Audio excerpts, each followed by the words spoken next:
I'm going to show you how you can cook both your chicken and your rice together and create a delicious meal in about 10 to 15 minutes. Okay, to open this up, you're just going to twist to unlock and lift the lid. Once you already turn it on, we're going to press the saute option first. So I'm going to add in a little bit in half an onion. I'm going to add a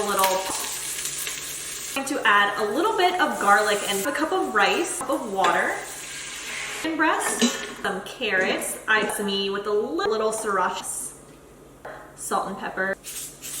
We're going to just put our lid back on and lock it in. So you just press all done. So we're just going to twist it to unlock and then a homey meal. And again, where else can you cook rice and chicken in the same? So I am going to top mine just to dig into this. You want to make your own meals super easy, super fast at home, and be able to meal prep or make healthier meals for yourself. Make sure you grab yourself a Geek Robocook.